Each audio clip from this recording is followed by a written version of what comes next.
ഈ സ്റ്റോറി നിങ്ങൾക്ക് ഇഷ്ടപ്പെട്ടാൽ സബ്സ്ക്രൈബ് ചെയ്യുക.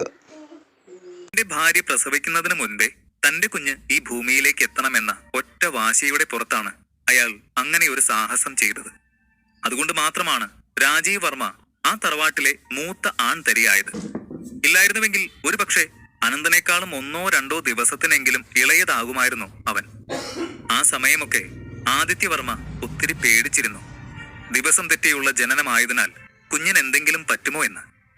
അങ്ങനെ സംഭവിക്കാതിരിക്കാൻ ജനിച്ച നാൾ മുതൽ ചില പ്രത്യേക ഔഷധങ്ങൾ കുഞ്ഞിന് കൊടുത്തിരുന്നു അയാൾ. അതുകൊണ്ടുകൂടിയാണ് സാധാരണയിലും നേരത്തെ തന്നെ കളരിപ്പയറ്റിലും മറ്റും കഴിവ് തെളിയിക്കാൻ അവന് കഴിഞ്ഞതും കുഞ്ഞിലെ തന്നെ ബുദ്ധി വളർച്ച കൂടി പഠനത്തിലൊക്കെ നല്ല കഴിവ് തെളിയിച്ചതും. ഇതിന്റെയൊക്കെ ഇടയിൽ അനന്തനെ എപ്പോഴോ എല്ലാവരും പൂർണ്ണമായി അവഗണിച്ചു തുടങ്ങി. ഈ ഓർമ്മകളിൽ നിന്നെല്ലാം മുത്തശ്ശി ഉണർന്നത് കാലിൽ എന്തോ ഒന്ന് തട്ടിയപ്പോഴാണ്. രാജീവ് വർമ്മയും സുരഭിയും അനുഗ്രഹം വാങ്ങാനായി മുട്ടുകുത്തി തന്റെ കാലിൽ സ്പർശിച്ചിരിക്കുകയാണ്. അവർ കുട്ടികളെ നിറഞ്ഞ മനസ്സോടെ അനുഗ്രഹിച്ചു.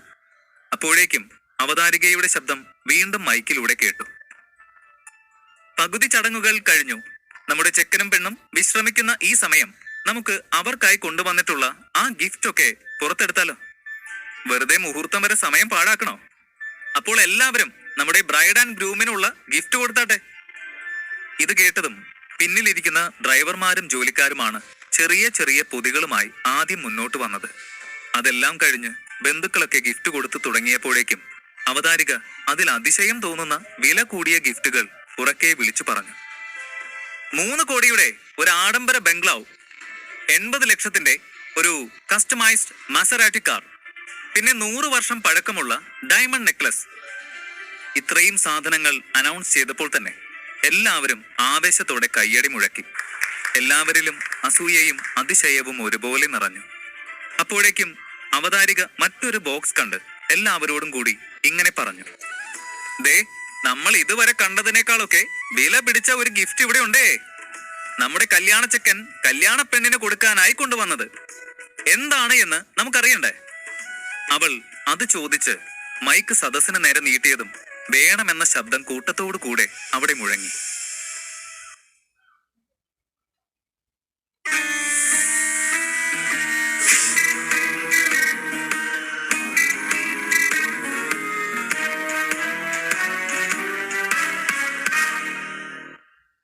അധ്യായം 137.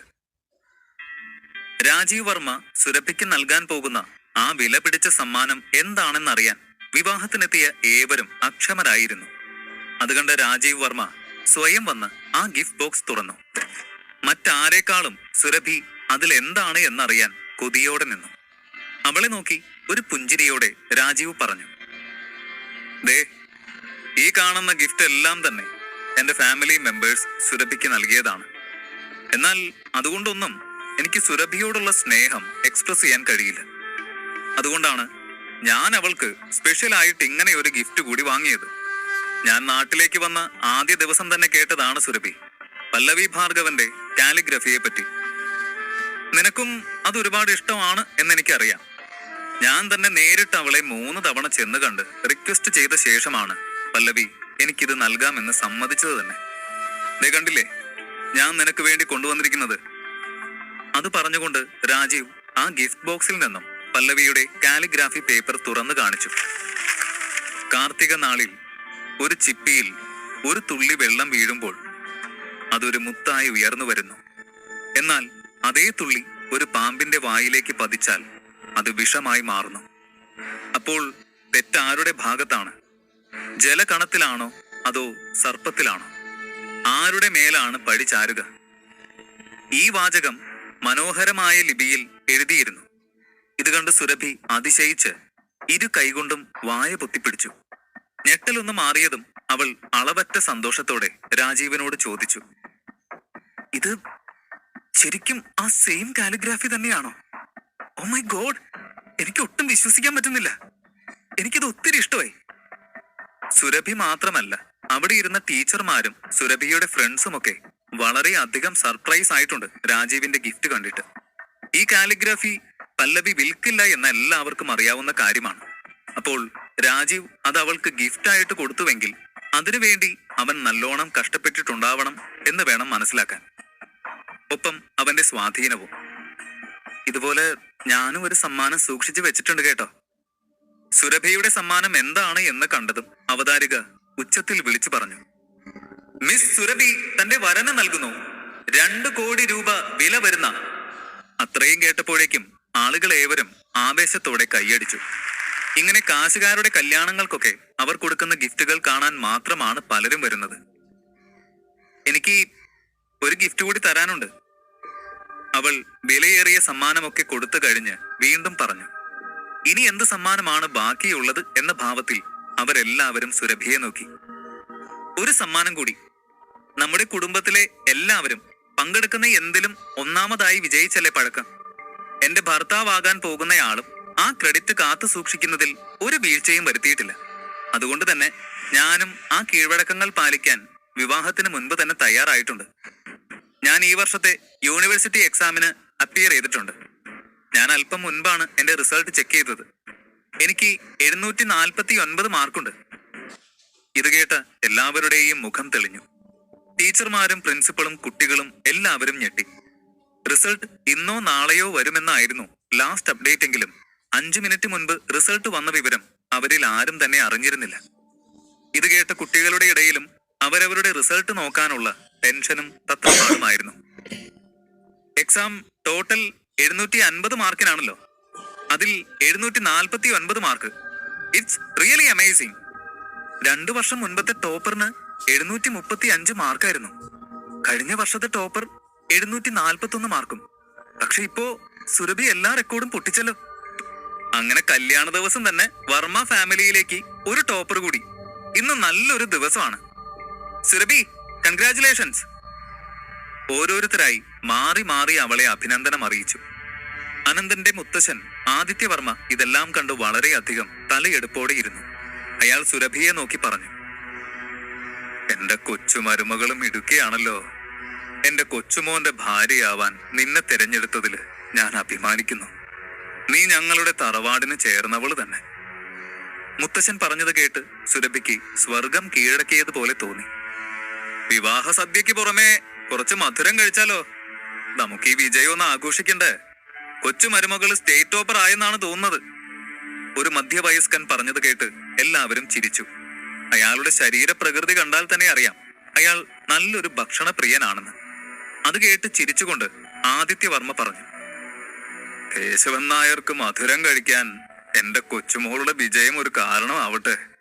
പിന്നെ അവള് സ്റ്റേറ്റ് ടോപ്പർ ആയി എന്ന് കൺഫേം ഒന്നും ആയിട്ടില്ലടോ.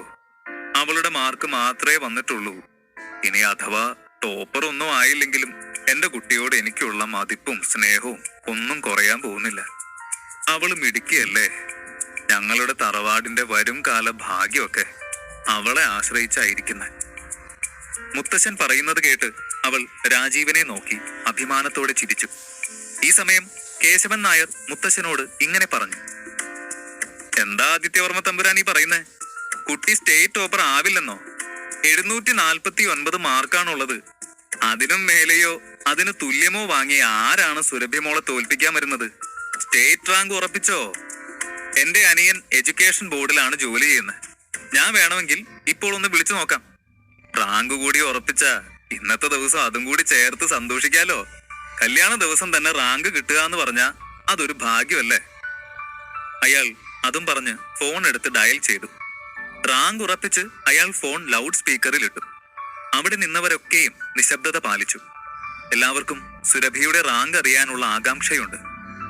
മറുതലയ്ക്കൽ ആരോ ഫോൺ എടുത്തു. കേശവൻ നായർ ഒട്ടും സമയം കളയാതെ കാര്യം അവതരിപ്പിച്ചു. എടാ, ഞാൻ വിളിച്ചത് ഇക്കൊല്ലത്തെ യൂണിവേഴ്സിറ്റി റിസൾട്ട് അറിയാൻ വേണ്ടിയാ. സുരഭി അയ്യര് എന്നൊരു സ്റ്റുഡന്റ് 749 മാർക്ക് നേടിയ ആ കുട്ടിയുടെ റാങ്ക് ഒന്ന് പറഞ്ഞേ. വേഗം വേണം കേട്ടോ, അത്യാവശ്യ. ശരിയേട്ടാ, ഞാൻ നോക്കിയിട്ട് പറയാം. ലിസ്റ്റ് ഒന്ന് ലോഡാക്കിക്കോട്ടെ. 749 മാർക്കല്ലേ? റാങ്ക് ആൾക്ക് തന്നെയാണെന്നാ തോന്നുന്നത്. വിളിച്ചു ചോദിക്കേണ്ട ആവശ്യം പോലും ഇല്ലായിരുന്നു. അത്രയും സെക്യൂർ ആയിട്ടുള്ള മാർക്കല്ലേ. കഴിഞ്ഞ വർഷങ്ങളിൽ ഒന്നും ഇത്രയും മാർക്ക് ആരും വാങ്ങിയിട്ടില്ല. അത്രയും കേട്ടപ്പോഴേക്കും സുരഭി സന്തോഷം കൊണ്ട് മതിമറന്നു. അത്രയും ആൾക്കാർ നിൽക്കുന്ന വേദി ആയതുകൊണ്ട് മാത്രമാണ് അവൾ തന്റെ സന്തോഷം അടക്കി നിർത്തിയത്. ഇല്ലെങ്കിൽ കല്യാണ മണ്ഡപമാണ് എന്ന് പോലും നോക്കാതെ അവൾ അവിടെ നിന്ന് തുള്ളിച്ചാടിയനെ.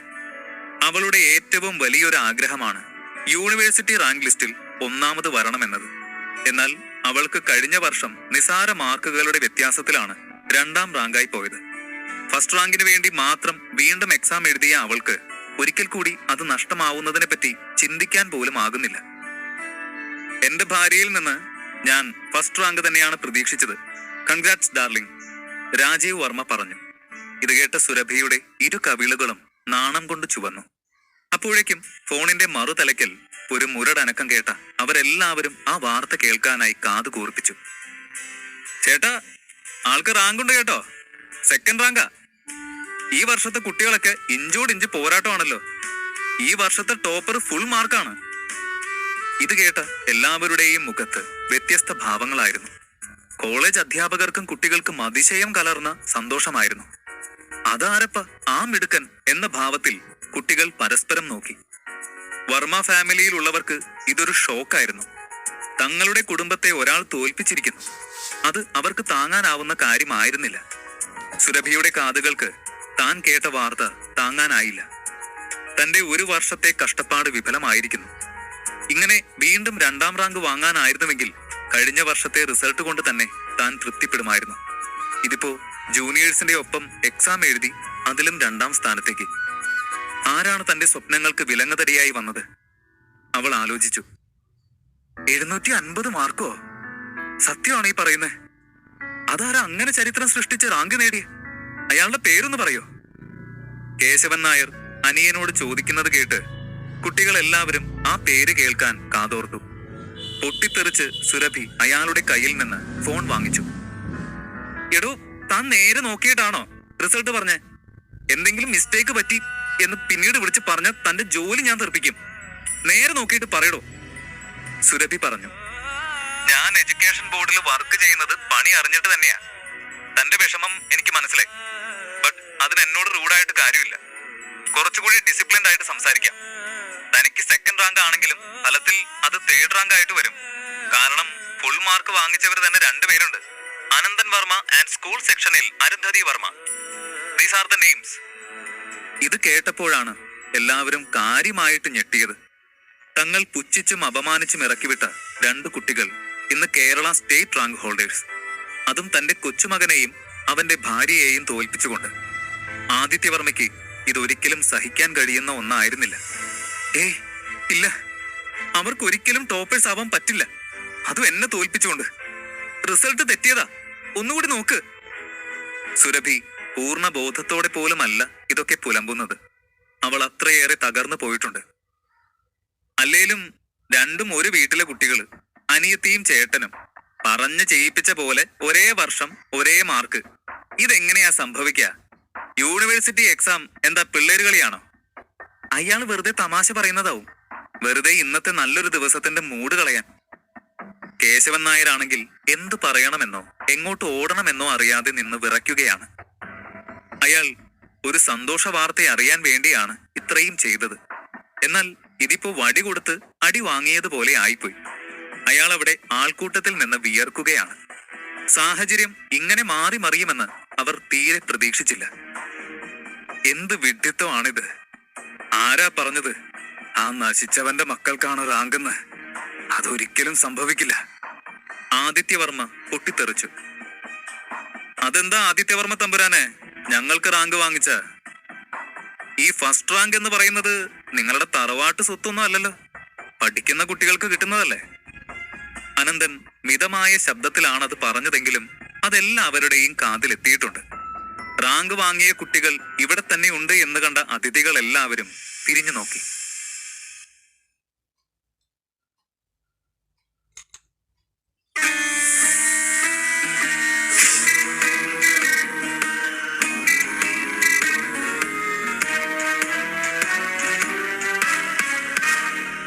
അധ്യായം 138. അനന്തനെയും അരുന്ധതിയെയും പരിചയമില്ലാത്തവരൊക്കെ റാങ്ക് ഹോൾഡേഴ്സ് ആരാണ് എന്ന ഭാവത്തിൽ തിരിഞ്ഞു നോക്കി. ആദിത്യവർമ്മയാണെങ്കിൽ അനന്തനെ വർഷങ്ങൾക്ക് ശേഷമാണ് കാണുന്നത്. അതുകൊണ്ട് തന്നെ അയാൾ അവനെ കണ്ടൊന്ന് ഞെട്ടി. തന്നോടിങ്ങനെ നെഞ്ചും വിരിച്ചു നിന്ന് സംസാരിക്കാനുള്ള ധൈര്യം അവൻ എവിടെ നിന്ന് കിട്ടിയെന്ന് അയാൾ അതിശയിച്ചു. ആദിത്യവർമ്മയ്ക്ക് കാലിനടിയിലെ മണ്ണൊലിച്ചു പോകുന്നത് പോലെ തോന്നി. അനന്തന് മുന്നിൽ തോറ്റുകൊടുക്കാൻ അയാൾക്ക് പറ്റില്ല. അയാൾ അടുത്തു നിന്ന മാളവികയുടെ മാനേജർ മുരുകനോട് പറഞ്ഞു, എടോ, ഡെപ്യൂട്ടി ചീഫിനെ വിളിക്ക്. ഇതിന്റെ സത്യാവസ്ഥ എന്താണെന്ന് എനിക്ക് അറിയണം. വേഗം വിളിക്ക്. ഇത് കേട്ടതും മാനേജർ മുരുകൻ എവിടെ നിന്നൊക്കെയോ നമ്പർ സംഘടിപ്പിച്ച് അതിവേഗം കോണ്ടാക്ട് ചെയ്തു. മറുതലയ്ക്കൽ കോൾ എടുത്തതും മാനേജർ മുരുകന്റെ കയ്യിൽ നിന്നും ആദിത്യവർമ്മ ഫോൺ പിടിച്ചു വാങ്ങി. ഞാൻ ആദിത്യവർമ്മയാണ് സംസാരിക്കുന്നത്. ഈ വർഷത്തെ യൂണിവേഴ്സിറ്റി ടോപ്പർ ആരാണെന്ന് എനിക്കറിയണം. ഒന്ന് വേഗം പറയാമോ? അയാൾ തികഞ്ഞ ഗൗരവത്തിൽ അത് ചോദിക്കുന്നതിനൊപ്പം അനന്തനെയും അരുന്ധതിയെയും മാറി മാറി നോക്കി. അയാൾ ഫോൺ സ്പീക്കർ മോഡിൽ അല്ലായിരുന്നു ഇട്ടിരുന്നത്. അതുകൊണ്ട് തന്നെ എല്ലാവരും കാര്യം അറിയാൻ വേണ്ടി ക്ഷമയോടെ നിൽക്കുകയാണ്. ആദിത്യവർമ്മയുടെ മുഖഭാവം മാറുന്നതും അയാൾ പല്ല് ഞെരിക്കുന്നതും കണ്ട എല്ലാവർക്കും കാര്യങ്ങൾ മനസ്സിലായി. അയാൾ ദേഷ്യത്തോടെ ഫോൺ നിലത്തേക്ക് എറിഞ്ഞുടച്ചു. അയാൾ ദേഷ്യത്തോടെ സുരഭിയെ നോക്കി. നാശം പിടിച്ചവള് വലതുകാലെടുത്ത് വെച്ച് കയറിയില്ല. അതിനു മുൻപേ കുടുംബത്തിന്റെ തല കുനിപ്പിച്ചു. നന്നായിട്ടുണ്ട്. കല്യാണ ദിവസം കല്യാണ പെണ്ണിനോട് ഇത്രയും മോശമായിട്ട്, അതും ഇത്രയും ക്ഷണിച്ചു വരുത്തിയ അതിഥികളുടെ മുന്നിൽ വെച്ച് ആദിത്യവർമ്മ സംസാരിച്ചത് കണ്ട് എല്ലാവരുടെയും മുഖം ഇരുണ്ടു. പ്രത്യേകിച്ച് സുരഭിയുടെ വീട്ടുകാർക്ക്. പക്ഷേ സുരഭിക്ക് വേണ്ടി അയാളെ എതിർത്ത് സംസാരിക്കാൻ അവിടെ ആർക്കും ധൈര്യമുണ്ടായിരുന്നില്ല. സുരഭിയാണെങ്കിൽ നിന്ന നിൽപ്പിൽ ഭൂമി പിളർന്നു പോയാൽ മതി എന്ന അവസ്ഥയിലാണ്. അവൾ അപമാനിതയായി അവിടെ നിന്ന് ഒരുക്കി. അനന്തനെ നോക്കി പല്ലിറുമിയിട്ടും അവളുടെ കലിയും സങ്കടവും തീർന്നില്ല. ഇത്രയും നാളും പല എക്സാമുകളിലും അനന്തനാണ് ടോപ്പർ എന്ന് അവൾ അറിഞ്ഞിട്ടുണ്ട്. പക്ഷേ അവൾ അതൊന്നും വലിയ കാര്യമാക്കിയില്ല. കാരണം അതിൽ ക്ലാസ് ടെസ്റ്റുകൾ പലതും താൻ എഴുതിയതായിരുന്നില്ല. അന്നൊക്കെ താൻ വിചാരിച്ചിരുന്നത് തന്നോട് അവൻ ഒരിക്കലും ജയിക്കില്ല എന്നായിരുന്നു. പക്ഷേ ഇങ്ങനെ ഒരു അവസ്ഥയുണ്ടാകുമെന്ന് അവൾ സ്വപ്നത്തിൽ പോലും പ്രതീക്ഷിച്ചില്ല. അവൾ സ്വയം ചിന്തിച്ചു, എന്തുകൊണ്ട് എനിക്ക് മാത്രം എപ്പോഴും ഇങ്ങനെ പ്രശ്നങ്ങൾ? എന്തുകൊണ്ടാണ് അവൻ മാത്രം ഇങ്ങനെ ജയിച്ചുകൊണ്ടിരിക്കുന്നത്? എല്ലാ ദിവസവും ഞാൻ അവന്റെ മുന്നിൽ തല കുനിച്ച് നിൽക്കുന്നു. ഇതിപ്പോ ഞാൻ മനസ്സ് തുറന്ന് സന്തോഷിക്കേണ്ട എന്റെ കല്യാണ ദിവസം കൂടി. ദൈവമേ, എനിക്ക് വയ്യനി ഇങ്ങനെ. അവൾക്ക് ആരൊക്കെയോ തന്നോട് വലിയ അനീതി പ്രവർത്തിച്ചതുപോലെ തോന്നി. കാരണം അവൾ ഇപ്പോൾ തന്നെ അവളുടെ ഒരു വർഷം ഇതിനു വേണ്ടി പാഴാക്കി കഴിഞ്ഞു. അതും സെക്കൻഡ് റാങ്കിൽ നിന്ന് ഫസ്റ്റ് റാങ്കിലേക്ക് എത്താൻ. പക്ഷേ ഇപ്പോൾ അവൾ സെക്കൻഡ് റാങ്കിൽ നിന്ന് തേർഡ് റാങ്കിലേക്കാണ് പോയിരിക്കുന്നത്. പഴയതിനേക്കാൾ മോശം റിസൾട്ട്. അവൾക്ക് ഓരോന്നോർത്തിട്ട് ഭ്രാന്ത് പിടിക്കുന്നത് പോലെ തോന്നി. ഇത് പക്ഷേ മറ്റൊരു കുടുംബത്തിലായിരുന്നുവെങ്കിൽ യൂണിവേഴ്സിറ്റി തേർഡ് റാങ്ക് വളരെ നന്നായി ആഘോഷിക്കപ്പെടുമായിരുന്നു. പക്ഷേ അവൾ രാജീവ് വർമ്മയ്ക്കൊപ്പം എത്താനും ആ വീട്ടിൽ മരുമകളായി കയറുമ്പോൾ ഉയർന്ന സ്ഥാനം ലഭിക്കാനും വേണ്ടിയാണ് ഇത്രയും കഷ്ടപ്പെട്ടത്. എന്നിട്ട് ഇങ്ങനെ കല്യാണ ദിവസം തന്നെ അപമാനിതയായി സകല കുടുംബക്കാരുടെയും മുന്നിൽ. അവൾക്കത് താങ്ങാൻ കഴിഞ്ഞില്ല. ഇനി കല്യാണം കഴിഞ്ഞ് തറവാട്ടിലേക്ക് ചെന്നാലും തനിക്കവിടെ യാതൊരു വിലയും കാണില്ല എന്നവൾക്ക് ഏതാണ്ട് ഉറപ്പായി. അതിഥികൾക്കൊക്കെ അവളുടെ ഈ അവസ്ഥ കണ്ട് സഹതാപം തോന്നി. എന്നാൽ അവളെ എന്തു പറഞ്ഞാണ് സമാധാനിപ്പിക്കേണ്ടതെന്ന് ആർക്കും അറിയില്ലായിരുന്നു. മാർക്ക് കുറഞ്ഞ ഒരു കുട്ടിയുടെ സാധാരണ വിഷമമാണെങ്കിൽ എന്തെങ്കിലും പറഞ്ഞ് ആ കുട്ടിയെ സമാധാനിപ്പിക്കാൻ ശ്രമിക്കാമായിരുന്നു. എന്നാൽ ഇത് മാർക്ക് കുറഞ്ഞതല്ലല്ലോ പ്രശ്നം. അവളുടെ വിവാഹവും ഭർതൃഗൃഹത്തിലെ ജീവിതവും എല്ലാം ഇതോടെ തകർന്നില്ലേ? അതിന്റെ തീവ്രത മനസ്സിലാക്കിയ ആരും തന്നെ പോട്ടെ, സാരമില്ല, തേർഡ് റാങ്ക് ഉണ്ടല്ലോ എന്നിങ്ങനെയുള്ള പാഴ്വാക്കുകൾ പറഞ്ഞ് ആശ്വസിപ്പിക്കാൻ മുതിർന്നില്ല. അതൊന്നും ഈ സമയം അവളിൽ ആശ്വാസം പകരില്ല എന്നവർക്കറിയാമായിരുന്നു. അതുകൊണ്ട് തങ്ങൾ ഇതിൽ ഇടപെടാതെ മാറുന്നതാണ് നല്ലത് എന്ന് കരുതി എല്ലാവരും ഒഴിഞ്ഞു മാറി.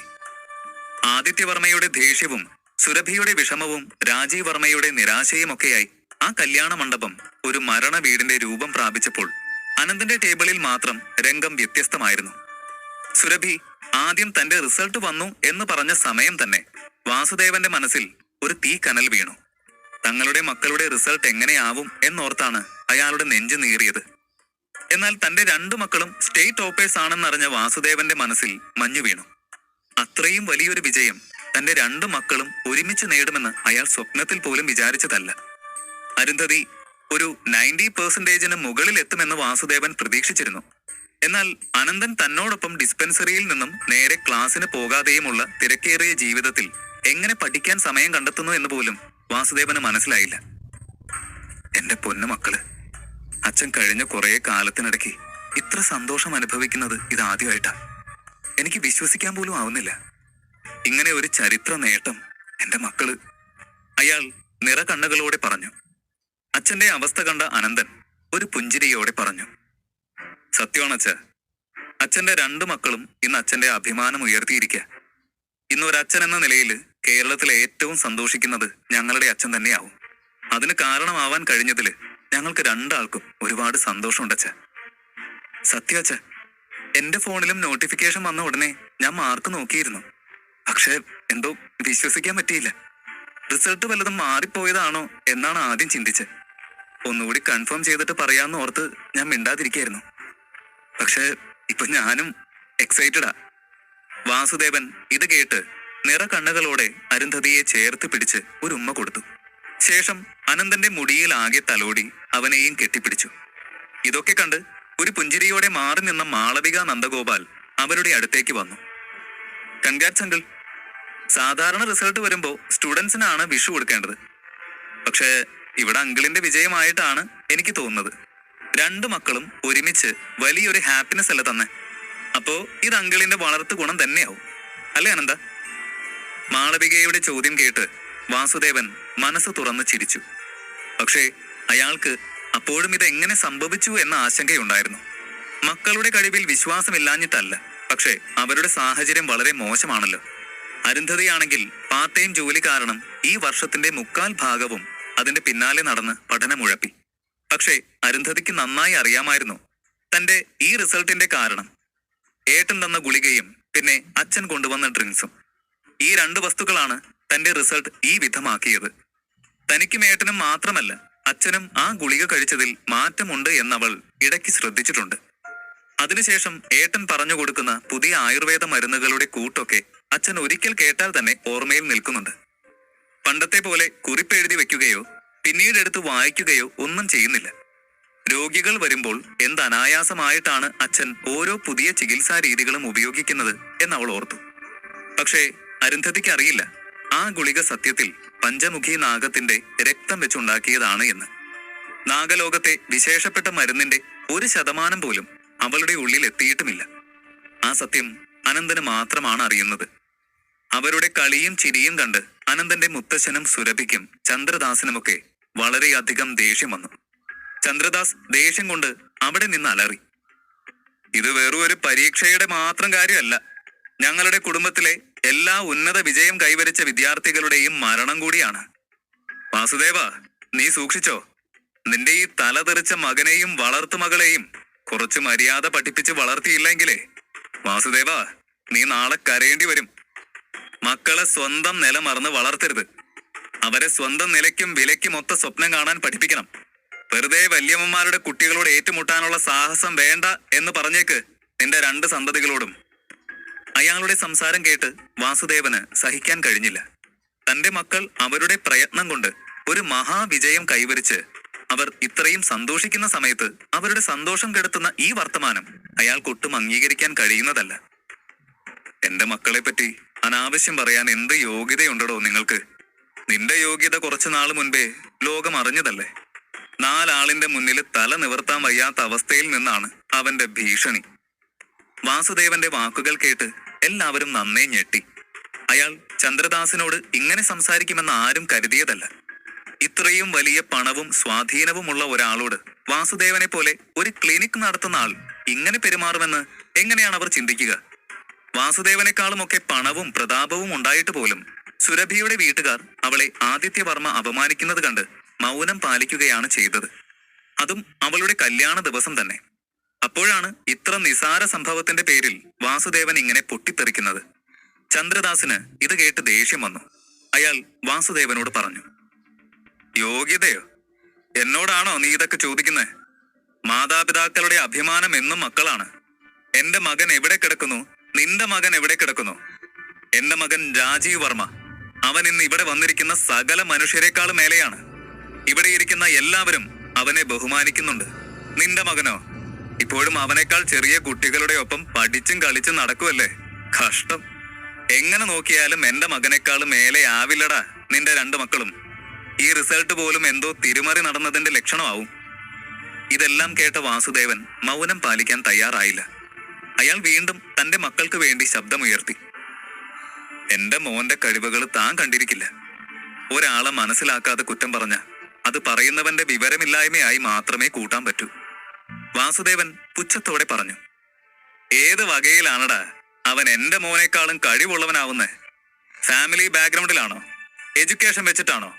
മാർഷൽ ആർട്സ് വെച്ച് നോക്കുമ്പോഴാണോ? ഇതിലൊന്നിലും അവൻ എന്റെ മോനേക്കാളും കഴിവുള്ളതായി എനിക്കറിയില്ല. പിന്നെ ഇതിലൊന്നും അവനെ കുറ്റം പറഞ്ഞിട്ട് കാര്യമില്ല. നിന്നെപ്പോലെ ഒരു നിർഗുണന്റെ മോൻ എങ്ങനെ നന്നാവാനാ? ചന്ദ്രദാസ് പറയുന്നത് കേട്ട് രാജീവ് വർമ്മയോട് ബഹുമാനവും കൂറുമുള്ളവർ എല്ലാവരും അയാളെ അനുകൂലിച്ചു. കാര്യങ്ങൾ വഷളാവുന്നത് കണ്ട് അനന്തൻ മുന്നോട്ട് വന്നു. അധ്യായം 139. ചന്ദ്രദാസും അച്ഛനും തമ്മിലുള്ള വാക്ക് തർക്കം മുറുകുന്നത് കണ്ട് അനന്തൻ എന്തോ പറയാനായി മുന്നോട്ട് വന്നതും വിവാഹത്തിന് വന്ന ആളുകൾ കൂടി തങ്ങൾക്കെതിരെ സംസാരിക്കുന്നത് കേട്ടു. ഒരു കല്യാണ വീടാണ്, വെറുതെ അലമ്പുണ്ടാക്കല്ലേ. നിങ്ങൾക്ക് നിങ്ങളുടെ നിലയും വിലയും അറിയാമെങ്കിൽ അതിനനുസരിച്ച് പെരുമാറണം. നിങ്ങളെ തറവാട്ടിന്ന് പുറത്താക്കിയതാണ് എന്ന് ഇവിടെ എല്ലാവർക്കും അറിയാം. വീണ്ടും വീണ്ടും അഹങ്കാരം കാണിച്ച് വില കളയാതെ ഇനി ഈ കല്യാണ വീട്ടിൽ നിന്ന് കൂടി പുറത്താക്കണം. നാട്ടുകാർ കൂടി പിന്തുണച്ചതും ആദിത്യവർമ്മ സ്വൽപ്പം അഹങ്കാരത്തോടെ പറഞ്ഞു. എല്ലാവരും ശാന്തരാകൂ. പിന്നെ വാസുദേവ, എനിക്ക് നിന്നോട് പറയാനുള്ളത്, ചെറുപ്പം മുതലേ ഞാൻ നിങ്ങളെ 2 പേരെയും ഒരുപോലെ വളർത്തിയതാ. പക്ഷേ നീ എന്നും നിന്റെ ഏട്ടന്റെ മുന്നിൽ ഒരു പരാജയമായിരുന്നു. എനിക്ക് നിന്നെ പുറത്താക്കേണ്ടി വന്നതും നിന്റെ പിടിപ്പുകേട് കൊണ്ട് തന്നെയാ.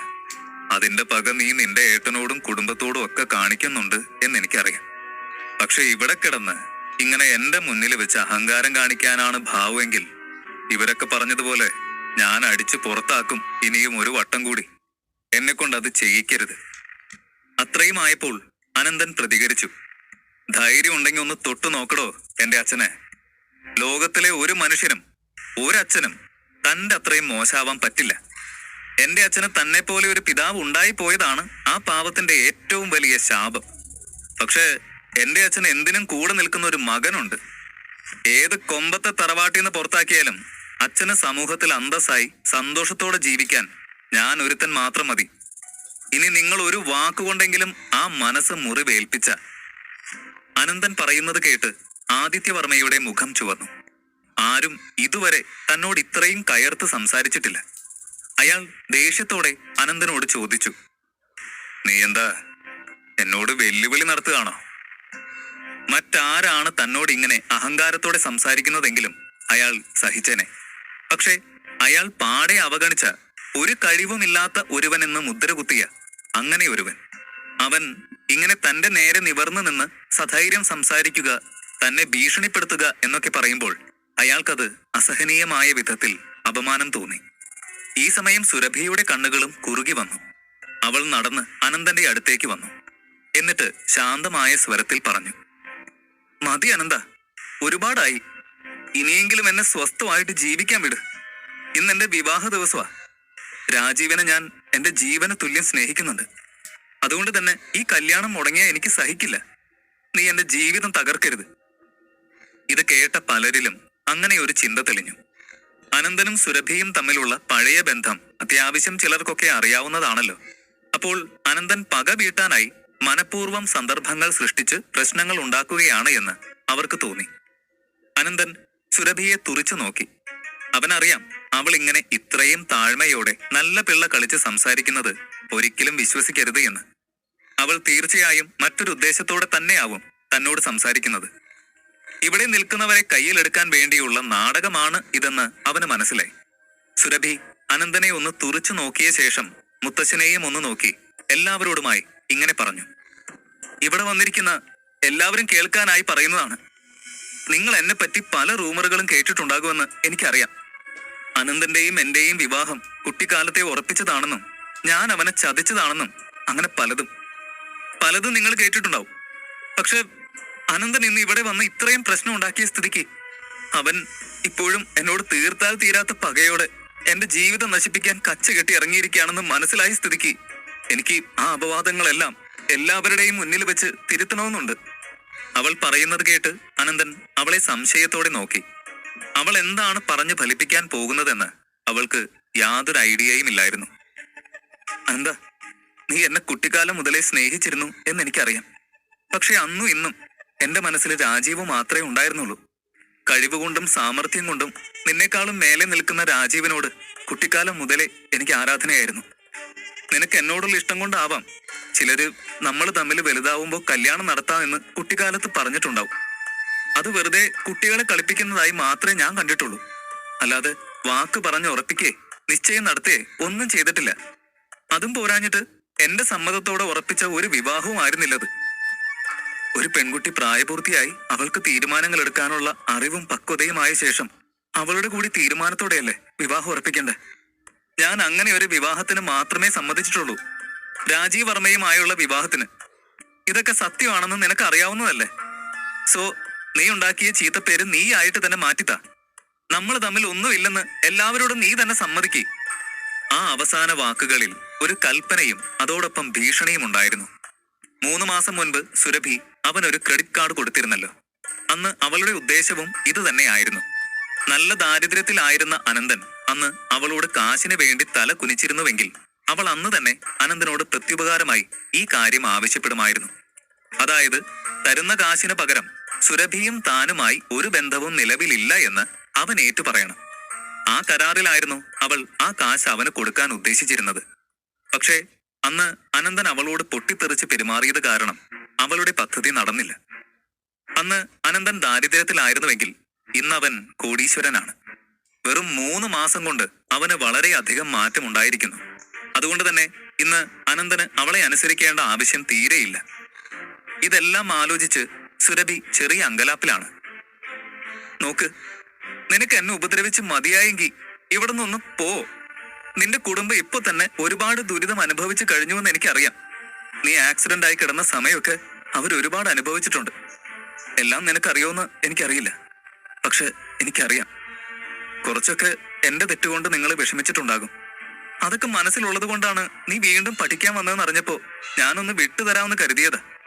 അതുകൊണ്ട് തന്നെയാണ് ഞാൻ എക്സാമിന് നിനക്ക് റാങ്ക് വിട്ടു തന്നതും. വേണമെങ്കിൽ എനിക്ക് നഷ്ടമായ ഒരു മാർക്ക് കൂടി വാങ്ങാമായിരുന്നു. 749 മാർക്ക് വാങ്ങിച്ച് എനിക്ക് ഒരു മാർക്ക് വെറും നിസാരമാണ്. എന്നിട്ടും ഞാൻ നിനക്കത് വിട്ടു തന്നു. ഇപ്പൊ നീയും നിന്റെ അച്ഛനും പെങ്ങളും എല്ലാം സന്തോഷത്തോടെ ഇരിക്കുന്നില്ലേ? എനിക്കത് മതി. ഇത്രയൊക്കെ ഞാൻ വിട്ടു തന്നിട്ടും നിനക്ക് എന്നെ ദ്രോഹിക്കണം എന്നാണ്? പ്ലീസ് അനന്ത, എന്നെ ഇനിയെങ്കിലും ഒന്ന് വെറുതെ വിട്. ഇത് കേട്ട് വിവാഹത്തിന് വന്നവരൊക്കെ ഒന്ന് ഞെട്ടി. ഫസ്റ്റ് റാങ്കിന് വേണ്ടി 1 വർഷം കൂടി കളഞ്ഞ് ഇത്രയും കഷ്ടപ്പെട്ട സുരഭി ഇങ്ങനെ അനന്തന് മനഃപൂർവ്വം ഒരു മാർക്കിന് തെറ്റിച്ചെഴുതി റാങ്ക് വിട്ടുകൊടുക്കുമോ എന്ന് അവരാലോചിച്ചു. കൃത്യമായി അനന്തൻ 750 മാർക്കിനും ശരിയായി എഴുതുമെന്ന് മുൻകൂട്ടി അറിഞ്ഞതുപോലെ വെറും 1 മാർക്കിന് മാത്രം ഉത്തരം തെറ്റിച്ച് അവൾ അവനെ ഫസ്റ്റ് റാങ്കുകാരനാക്കുകയും ചെയ്തു എന്ന് പറയുന്നതിലെ ലോജിക്കില്ലായ്മ പലരും ചിന്തിച്ചു. അനന്തന് പകരം മറ്റേതെങ്കിലും കുട്ടികളാണ് 749 750 വാങ്ങിച്ചിരുന്നതെങ്കിലോ? അതല്ല, അങ്ങനെ ആരും വാങ്ങിച്ചില്ല എങ്കിൽ പോലും അനന്തന് 749 താഴെ മാർക്കായിരുന്നുവെങ്കിലോ? ഇങ്ങനെയൊക്കെ പലരും ചിന്തിച്ചു. പക്ഷേ അപ്പോഴും സുരഭിയുടെ ഈ നാടകം അപ്പാടെ വിഴുങ്ങിയവരും അക്കൂട്ടത്തിൽ ഉണ്ടെന്ന കാര്യം വളരെ അതിശയമാണ്. പലരും സുരഭി പറയുന്നത് കേട്ട് സഹതപിക്കുന്നുണ്ട്. ചിലരൊക്കെ അവളുടെ നല്ല മനസ്സിനെ പുകഴ്ത്തി. മറ്റു ചിലർ ഇത്രയും കാലം കഴിഞ്ഞും കുഞ്ഞിലെ ആരോ തമാശ പോലെ പറഞ്ഞു കളിപ്പിച്ച ബന്ധത്തിൽ പിടിച്ചു തൂങ്ങി ഒരു പെൺകുട്ടിയുടെ ജീവിതം നശിപ്പിക്കാൻ ശ്രമിക്കുന്ന അനന്തനെ ശപിച്ചു. അപ്പോഴും കുറച്ചുപേർ സുരഭിയുടെ നാടകത്തെ സംശയിച്ചുവെങ്കിലും അവളെ ഭയന്ന് അത് പുറമെ പ്രകടിപ്പിച്ചില്ല. എല്ലാവരും അനന്തനെയും വാസുദേവനെയുമാണ് കുറ്റം പറയുന്നത് എന്ന് കേട്ടുനിന്ന ആദിത്യവർമ്മ പറഞ്ഞു. ശരി ശരി, ഇനി ആരും പ്രശ്നം വഷളാക്കണ്ട. ഞങ്ങൾ ഇവരെ പണ്ടേ ഇറക്കി വിട്ടതാ എന്ന് കരുതി അവർക്ക് സമാധാനമായിട്ട് ജീവിക്കാൻ പറ്റുമെങ്കിൽ അതിന് നമ്മൾ തടസ്സമാവണ്ട. ആരെയും ശല്യം ചെയ്യാതെ എവിടെയെങ്കിലും ചെന്ന് ഒതുങ്ങിക്കൂടി ജീവിക്കുമെങ്കിൽ ജീവിക്കട്ടെ. മറ്റുള്ളവരുടെ ജീവിതത്തിൽ ഇനി ഇതുപോലെ ഇടങ്കോലിടാൻ വരാതെ ഇരുന്നാ മതി. നിങ്ങൾ ആരും എന്റെ മകനെയും കൊച്ചുമക്കളെയും ഇനി ശല്യം ചെയ്യരുത്. ആദിത്യവർമ്മയുടെ തന്ത്രപൂർവമായ വാക്കുകൾ കേട്ട് എല്ലാവരും അയാളെ സ്തുതിച്ചു. അദ്ദേഹത്തെ പോലെ ഒരു അച്ഛനെ കിട്ടാൻ പുണ്യം ചെയ്യണമെന്ന മട്ടിലായിരുന്നു എല്ലാവരുടെയും ഭാവം. ആദിത്യവർമ്മ വീണ്ടും പറഞ്ഞു, ഒരു കാലത്ത് ഞാൻ വാസുദേവനെ എന്റെ മകനായി കണ്ടിരുന്നു. അനന്തനെ എന്റെ കൊച്ചുമകനായും കണ്ടിരുന്നു. വീട്ടിൽ നിന്ന് ഇറക്കി വിട്ടപ്പോൾ പോലും എനിക്കൊരു നേരത്തെ പ്രതീക്ഷയുണ്ടായിരുന്നു നിങ്ങൾ രണ്ടാളും നന്നാവുമെന്ന്. പക്ഷെ എവിടെ? എന്ത് പരിതസ്ഥിതിയിലായാലും നിങ്ങൾ നന്നാവില്ലെന്ന് എനിക്കിപ്പോ ബോധ്യമായിരിക്കുന്നു. ഇന്ന് മുതൽ നിനക്കും നിന്റെ മക്കൾക്കും ഞാനും എന്റെ കുടുംബവുമായി യാതൊരു ബന്ധവും പാടില്ല. ഇനി എനിക്ക് അതിന് താല്പര്യമില്ല. നിനക്ക് ഞാൻ പറഞ്ഞത് മനസ്സിലായല്ലോ അല്ലേ? തന്റെ അച്ഛനോടുള്ള അയാളുടെ ചോദ്യം കേട്ട അനന്തൻ പൊട്ടിച്ചിരിച്ചു. നിങ്ങൾ ആരാണെന്നാ നിങ്ങളുടെ വിചാരം? ആരുടെ ഈ ഉത്തരവിടുന്ന്? സ്വയം എന്തോ വലിയ സംഭവമാണെന്നുള്ള തെറ്റിദ്ധാരണയാണ് നിങ്ങളുടെ ഈ അഹങ്കാരത്തിന് കാരണം. ഇതിനുള്ള പാഠം ഞാൻ നിങ്ങൾക്ക് പഠിപ്പിച്ചു തരാം. അനന്തൻ ആദ്യം ചിരിച്ചുകൊണ്ടാണ് സംസാരിക്കാൻ തുടങ്ങിയത് എങ്കിലും പിന്നീട് അവന്റെ സ്വരം കടുത്തു. ശേഷം അവൻ വീണ്ടും ഉറക്കെ അട്ടഹസിക്കാൻ തുടങ്ങി. ആദിത്യവർമ്മ അവനെ പുച്ഛത്തോടെ നോക്കി. അയാളുടെ കണ്ണിൽ അവൻ വെറും ഒരു വിദ്യാർത്ഥിയാണ്. 2 വർഷം മുൻപേ സ്റ്റേറ്റ് റാങ്ക് ഹോൾഡർ ആവാൻ ഒരുപാട് ആഗ്രഹിച്ച, എന്നാൽ വിധി അതിന് അനുവദിക്കാതെ പോയ, ഇന്ന് ഒരുപാട് കഷ്ടപ്പെട്ട് ആ സ്വപ്നം നേടിയിട്ടും ആരാലും അംഗീകരിക്കപ്പെടാത്ത ഒരു ഭാഗ്യം കെട്ട വിദ്യാർത്ഥി. അതിലപ്പുറം ഒരു വ്യക്തിത്വം അവനുള്ളതായി അയാൾക്കറിവില്ല. അതുകൊണ്ട് തന്നെ അനന്തന്റെ ഈ ഭീഷണിയും അട്ടഹാസവുമൊക്കെ അവന്റെ വെറും ജൽപ്പനങ്ങൾ മാത്രമായി അയാൾ കണ്ടു. ആദിത്യവർമ്മ മാത്രമല്ല, ചന്ദ്രദാസും ഇതേപോലെ തന്നെയാണ് അനന്തനെ പറ്റി കരുതിയത്. അവന്റെ ഭീഷണി കേട്ട് അയാൾ ഇങ്ങനെ പറഞ്ഞു: ഞങ്ങൾക്ക് പണി തരാനും പാഠം പഠിപ്പിക്കാനും മാത്രം നീ വളർന്നോ? അതിനും മാത്രം ശക്തി നിനക്കുണ്ടോ? പുസ്തകപ്പുഴുവായിട്ടിരുന്ന് മാർക്ക് വാങ്ങിയ നെകളിപ്പിന് ഇങ്ങനെ പലതും തോന്നും. ആദ്യം സ്വന്തം നിലയെറിഞ്ഞു കളിക്കേ. ചന്ദ്രദാസിന്റെ വാക്കുകൾ കേട്ട് അനന്തന്റെ കണ്ണുകൾ കുറുകി. എന്തിനും പോന്ന ഭാവത്തിൽ അയാളെ നോക്കി ചിരിച്ചു. 140. ചന്ദ്രദാസ് അനന്തനെ ഇൻസൾട്ട് ചെയ്യുന്ന ധൈര്യത്തിൽ സുരഭിയുടെ അമ്മ ബിന്ദുവും അനന്തനെതിരെ സംസാരിച്ചു. നീ ആരാന്നാടാ ചെക്ക നിന്റെ വിചാരം? സ്വന്തം വീട്ടിൽ നിന്ന് പടിയടച്ച് പിണ്ടം വെച്ചവൻ. നിനക്ക് ആക്സിഡന്റ് പറ്റിയപ്പോ തലയ്ക്കാണോട് ആടി കിട്ടിയേ? ജീവശവം പോലെ കിടന്നവൻ എഴുന്നേറ്റ് നിന്നിട്ടും അസുഖം മാറിയിട്ടില്ല. അന്ന് കിട്ടിയ അടിയുടെ ഹാങ് ഓവർ ഇപ്പോഴും ഉണ്ടെന്ന് തോന്നുന്നു നിന്റെ തലയ്ക്ക്. ഒരുപാട് ആവേശം വേണ്ട. ഓരോ വട്ടവും വിരൽ ചൂണ്ടി സംസാരിക്കുമ്പോ ആരുടെ നേർക്കാണ് ചൂണ്ടുന്നതെന്നും എന്താണ് പറയുന്നതെന്നും എന്തായിരിക്കും അതിന്റെ പ്രത്യാഘാതമെന്നും ഒക്കെ ചിന്തിക്കണം. എന്റെ മോളുടെ കല്യാണം മുടക്കാൻ കരുതി കൂട്ടി നീ ഉണ്ടാക്കുന്ന പ്രശ്നങ്ങളാണ് ഇതെല്ലാം എന്ന് എനിക്കറിയാം. നിർത്തിക്കോ, അതാ നിനക്ക് നല്ലത്. സെക്യൂരിറ്റി, ഇവൻ ഇവിടുന്ന് പിടിച്ച് പുറത്തേക്കറിയേ, അവർ വിളിച്ചു പറഞ്ഞു. സുരഭിയുടെ അമ്മയുടെ മുഖം ദേഷ്യം കൊണ്ട് വിറച്ചു. അന്ന് അനന്തൻ ഡിസ്പെൻസറി തിരികെ നേടാൻ വന്ന ദിവസം അവൻ അപമാനിച്ചത് അവരുടെ മനസ്സിലൂടെ കടന്നുപോയി. അന്ന് അവിടെ നിന്ന് പോകുമ്പോൾ മനസ്സിൽ ഉറപ്പിച്ചിരുന്നു മകളെ കൊണ്ട് അവനോട് പ്രതികാരം ചെയ്യിക്കുമെന്ന്. എന്നാൽ ഇന്ന് തന്റെ മകൾ അവളുടെ വിവാഹ ദിവസം തന്നെ തന്നെക്കാൾ ഏറെ അപമാനിതയായി അവന്റെ മുന്നിൽ പരാജയപ്പെട്ടവളെ പോലെ നിൽക്കുകയാണ്. അത് കണ്ട് അവരുടെ ഉള്ളുരുകി. അമ്മയുടെ അവസ്ഥ കണ്ട് സുരഭിയും അവരുടെ ഒപ്പം കൂടി. അനന്ത, ഞാൻ നിന്നെ എന്റെ ഒരു ഫ്രണ്ടായി കണ്ടാണ് കല്യാണം ക്ഷണിച്ചത്. നീ പക്ഷെ ഇവിടെ വന്നത് എന്നോടുള്ള വെറുപ്പ് വെച്ച് എന്നെ ദ്രോഹിക്കാൻ വേണ്ടിയാ. നിനക്ക് വേണ്ടി ഞാൻ എന്തെല്ലാം ചെയ്തു. അതൊക്കെ പോട്ടെ, ഇനി ഒന്നും പറഞ്ഞിട്ട് കാര്യമില്ല. നിന്നോടൊക്കെ സംസാരിച്ചിട്ട് തന്നെ എന്ത് പ്രയോജന? പ്ലീസ് ഇവിടെ നിന്നൊന്നും ഇറങ്ങിപ്പോ. കല്യാണ പെണ്ണിന്റെ ദയനീയ അവസ്ഥ കണ്ട് അവളെ പിന്തുണയ്ക്കാനും അനന്തനെ ഇറക്കി വിടാനും അവിടെ നിന്ന് പലരും ഉത്സാഹിച്ചു. ആളുകളുടെയൊക്കെ പ്രതികരണം കണ്ട് ആദിത്യവർമ്മ ഊറി ഊറി ചിരിച്ചു. ശേഷം അയാൾ ഇങ്ങനെ പറഞ്ഞു: എന്റെ കൊച്ചുമക്കളിൽ വഴി പിഴച്ചു പോയ ഒരേ ഒരുത്തൻ നീ മാത്ര. അന്നേ നിന്നെ വീട്ടിൽ നിന്ന് പുറത്താക്കാൻ തീരുമാനിച്ചത് എന്റെ ഭാഗ്യം. അല്ലെങ്കിൽ ഈ കാലയളവിനിടയിൽ നീ ഉണ്ടാക്കുന്ന എല്ലാ പ്രശ്നത്തിനും ഞാൻ സമാധാനം കാണാൻ ഇറങ്ങേണ്ടി വന്നേനെ. ഇല്ലെങ്കിൽ എന്റെ തറവാടിന് നിന്നെ കൊണ്ട് ചീത്തപ്പേരുണ്ടാകുമായിരുന്നു. ഇന്ന് ഈ കല്യാണത്തിനും നിന്നെ ഒന്നും ക്ഷണിക്കരുതായിരുന്നു. അതാ ഞങ്ങൾക്ക് പറ്റിയ തെറ്റ്. ഇനിയിപ്പോ പറഞ്ഞിട്ട് ഒരു കാര്യമില്ല. നിന്നെയൊക്കെ ഇവിടെ നിന്ന് ഇറക്കി വിട്ടാലേ ഞാൻ ചെയ്ത അബദ്ധത്തിന് പരിഹാരമാവൂ. സെക്യൂരിറ്റി, എടോ സെക്യൂരിറ്റി, നമ്മുടെ ആൾക്കാരെ കൊണ്ട് പിടിച്ച് പുറത്താക്കിനടാ ഇവന്മാരെ, അയാൾ ആക്രോശിച്ചു. അയാളുടെ വിളി കേട്ടതും ഒരു 7-8 സെക്യൂരിറ്റികൾ അനന്തന്റെ അരികിലേക്ക് വന്നു. അവരാദ്യമേ തന്നെ അനന്തനെ നോട്ടമിട്ടിരുന്നു. എന്നാൽ ആദിത്യവർമ്മ തമ്പുരാനും അവരുടെ ആൾക്കാരും ഒക്കെ സംസാരിച്ചു നിന്നതുകൊണ്ടാണ് സെക്യൂരിറ്റികൾ ആ പ്രശ്നത്തിനിടയിലേക്ക് കയറാതെ ഇരുന്നത്. ആരുടെയെങ്കിലും ഒരു ഉത്തരവ് കിട്ടാൻ കാത്തിരുന്നത് പോലെയാണ് അവർ ഓടി വന്നത്. ഇത് കണ്ട അരുന്ധതി വളരെയധികം പേടിച്ചുപോയി. എന്തൊക്കെ വന്നാലും മുത്തശ്ശൻ ഇങ്ങനെ ചെയ്യുമെന്ന് അവൾ കരുതിയില്ല. ഇതിപ്പോൾ അച്ഛന് അന്ന് തറവാട്ടിൽ നിന്ന് ഇറക്കി വിട്ടപ്പോൾ ഉള്ളതിനേക്കാൾ വിഷമമാവുമല്ലോ എന്നവൾ ഭയന്നു. ഇതെല്ലാം ആലോചിച്ച് അരുന്ധതി അച്ഛന്റെ അരികിലേക്ക് വന്നു. എന്നിട്ട് എല്ലാവരും കേൾക്കെ ഉച്ചത്തിൽ വിളിച്ചു പറഞ്ഞു, മാറി നിക്കടാ, എന്റെ അച്ഛന്റെ ദേഹത്ത് കൈവച്ചാണ്ടല്ലോ. അച്ഛനെയും ഏട്ടനെയും പിടിച്ചു മാറ്റാൻ അടുത്ത സെക്യൂരിറ്റികളിൽ ഒരാളെ തള്ളി മാറ്റിക്കൊണ്ട് അവൾ പറഞ്ഞു. എടി എന്ന് വിളിച്ചുകൊണ്ട് അയാൾ അവളുടെ നേരെ വന്നു. ഒരു പെണ്ണിന്റെ ദേഹത്ത് കൈവയ്ക്കാൻ വരുന്നോ? ചൊണയുണ്ടെങ്കിൽ താനൊന്ന് തൊട്ടു നോക്ക്. അവൾ അയാളെ നോക്കി ആക്രോശിച്ചു. തന്റെ അനിയത്തി ഇത്രയും ധൈര്യത്തോടെ പെരുമാറുന്നത് കണ്ട് അനന്തൻ അത്ഭുതം നിറഞ്ഞ ഒരു ചിരിയോടെ അവളെ നോക്കി. അവൾക്ക് ഒരുപാട് ധൈര്യം വെച്ചിരിക്കുന്നുവെന്ന് മനസ്സിലാക്കിയ അവൻ ആശ്വാസം തോന്നി. അവൻ VIP ഏരിയയിലേക്ക് നോക്കി. VIP ഏരിയയിൽ ഈ വഴക്കുകളെല്ലാം കണ്ട് അസ്വസ്ഥനായിരിക്കുന്ന ഭാർഗവൻ മുതലാളി അനന്തന്റെ നോട്ടം കണ്ടതും എഴുന്നേറ്റു. ഇത്ര നേരം അനന്തന്റെ കുടുംബകാര്യം എന്ന നിലയിലാണ് അയാൾ ഒഴിഞ്ഞു മാറിയത്. പിന്നെ അനന്തനെ പോലെ ഒരാൾക്ക് തന്റെ സഹായം ആവശ്യമില്ല എന്നും അയാൾക്ക് മറ്റാരെക്കാളും നന്നായി അറിയാം. അവരെ ആരും തൊട്ടുപോകരുത്, എല്ലാവരും അവിടെ നിന്ന് മാറ്. ആ ശബ്ദം കേട്ട് അതിഥികളും സെക്യൂരിറ്റികളും ഒക്കെ തിരിഞ്ഞു നോക്കി. ആരാണ് അനന്തനും കുടുംബത്തിനും വേണ്ടി വർമ്മ ഫാമിലിക്കെതിരെ ശബ്ദമുയർത്തിയത് എന്നായിരുന്നു അവർക്കറിയേണ്ടത്. ഭാർഗവൻ മുതലാളിയെ കണ്ട് എല്ലാവരും അതിശയിച്ചു. ഭാർഗവൻ മുതലാളിയോട് ആദിത്യവർമ്മ ഉൾപ്പെടെയുള്ള എല്ലാവർക്കും മതിപ്പും ബഹുമാനവുമാണ്. ഭാർഗവന്റെ ശബ്ദം ഉയർന്നത് കണ്ട് ആദിത്യവർമ്മ അയാളുടെ അടുത്തേക്ക് ചെന്നു. അയാൾ ചോദിച്ചു, എന്താ ഭാർഗവൻ, അദ്ദേഹം എന്തെങ്കിലും പ്രശ്നമുണ്ടോ? രാജീവ് വർമ്മയും മുത്തശ്ശന്റെ ഒപ്പം ചെന്നു.